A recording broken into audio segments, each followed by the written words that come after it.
மருத்துவமனையில் அனுமதிக்கப்பட்டுள்ள புனித பாப்பரசர் பிரான்சிஸின் உடல்நிலை மீண்டும் மோசமடைந்துள்ளதாக தெரிவிக்கப்படுகிறது. வெளிநாட்டு ஊடகங்கள் இந்த செய்தியை வெளியிட்டிருக்கின்றன. புனித பாப்பரசருக்கு இன்னும் சுவாசிப்பதில் சிரமம் ஏற்பட்டிருப்பதாக வத்திகான் அறிவித்திருக்கிறது. அதன் காரணமாக அவருக்கு செயற்கை ஆக்சிஜன் கொடுக்கப்பட்டு வருவதாகவும் தெரிவிக்கப்படுகிறது. எனினும் பாப்பரசரின் தற்போதைய உடல்நிலையை சரி செய்ய இன்னும் 24 அல்லது 48 மணி நேரம் தேவை என்று அவருக்கு சிகிச்சை அளித்து வரும் மருத்துவர்கள் தெரிவித்துள்ளனர். 88 வயதான பாப்பரசர் நுரையீரலில் ஏற்பட்ட நிமோனியா தொற்று காரணமாக ரோம் நகரில் உள்ள மருத்துவமனையில் கடந்த 14ஆம் தேதி அனுமதிக்கப்பட்டார் என்பது குறிப்பிடத்தக்கது.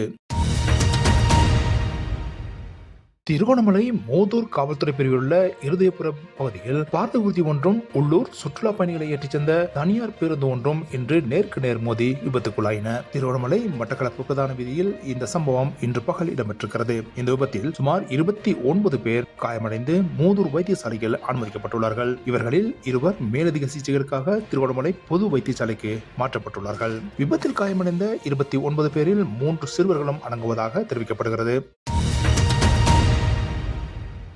உக்ரைன் ரஷ்ய போரை முடிவுக்கு கொண்டு வர வேண்டும் என்று அமெரிக்கா அழுத்தம் கொடுத்து வருவது தற்போது ரஷ்யாவுக்கு சாதகமாக மாறியிருக்கிறது. அதிலும் ரஷ்யாவோடு சமாதான உடன்படிக்கை செய்து கொள்ள வேண்டும் என்று விரும்பும் அமெரிக்கா உக்ரைனை அதில் இணைத்துக் கொள்ளவில்லை. அத்துடன் நேற்று இடம்பெற்ற பேச்சுவார்த்தையின் போது உக்ரைன் ஜனாதிபதியை அமெரிக்க ஜனாதிபதி கேவலமாக நடத்தியமை தற்போது பேசு பொருளாக மாறியிருக்கிறது. அதே நேரம் இது ஒரு நாடகம் என்றும் ரஷ்ய ஜனாதிபதியை இந்த பேச்சுவார்த்தைக்கு அதாவது சமாதான உடன்படிக்கைக்கு கொண்டு வருவதற்காக ட்ரம்ப் அரங்கேற்றியுள்ள நாடகம் இது என்றும் சந்தேகங்கள் வெளியிடப்பட்டுள்ளன. ஏனெனில் முழுமையாக ரஷ்யாவுக்கு எதிராக ஆயுதங்களை வழங்கி முழு வளங்களையும் பயன்படுத்தி யுத்தத்தை நடத்தி சென்ற அமெரிக்கா இன்று ட்ரம்பின் நிர்வாகத்தின் கீழ் இவ்வாறு செயற்படுவது அமெரிக்க கொள்கைக்கு எதிரானது என்று பலரும் நினைக்கின்றனர். என்றாலும் கூட இவ்வாறான ஒரு நாடகத்தை அரங்கேற்றுவதன் மூலமே ரஷ்ய ஜனாதிபதியை இந்த யுத்த நிறுத்தத்துக்கு இணங்க வைக்க முடியும் என்று ட்ரம்ப் நினைத்திருக்கலாம் என்ற தகவலும் வெளியாக இருக்கிறது. இனி எது எப்படி இருப்பினும் நேற்று அமெரிக்க ஜனாதிபதி ட்ரம்புடன் உக்ரைனிய ஜனாதிபதி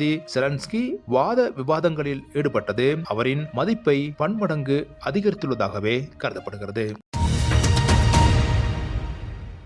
சர்வதேச கிரிக்கெட் சம்மேளனத்தின் சாம்பியன்ஸ் கிண்ண போட்டிகளின் இன்றைய ஆட்டம் இங்கிலாந்து அணிக்கும் தென் அமெரிக்க அணிக்கும் இடையில் இடம்பெறுகிறது. ஏற்கனவே குழு ஏயில் இந்திய அணியும் நியூசிலாந்து அணியும் அரையிறுதிக்கு தகுதி பெற்றுள்ளன. அந்த அரையிறுதி ஆட்டம் நாளை இடம்பெறுகிறது. குழு பியில் ஏற்கனவே ஆஸ்திரேலியா அணி அரையிறுதிக்கு தகுதி பெற்றுகிறது. இன்றைய போட்டியின் மூலம் பெரும்பாலும் தென் அமெரிக்க அணி அரையிறுதிக்கு தகுதி பெறும் என்று எதிர்பார்க்கப்படுகிறது. ஏனெனில் ஏற்கனவே 4வது இடத்தில் இங்கிலாந்து அணி தற்போது புள்ளி பட்டியலில் இருப்பதால் 2ஆம் நிலையில் இருக்கும் தென் அமெரிக்க அணிக்கு பெரும்பாலும் இந்த போட்டியில் வெற்றி பெற்றாலோ அல்லது தோல்வி இழந்தாலோ அரையிறுதி போட்டிக்கான வாய்ப்பு கிடைக்கும் என்று எதிர்பார்க்கப்படுகிறது. அந்த வகையில் இறுதிப் போட்டிக்கு தெரிவாகும் அணிகள் இந்தியா, நியூசிலாந்து, ஆஸ்திரேலியா மற்றும் தென் அமெரிக்க அணிகளில் 2 அணிகள் என்பது தற்போது உறுதியாகி இருக்கிறது.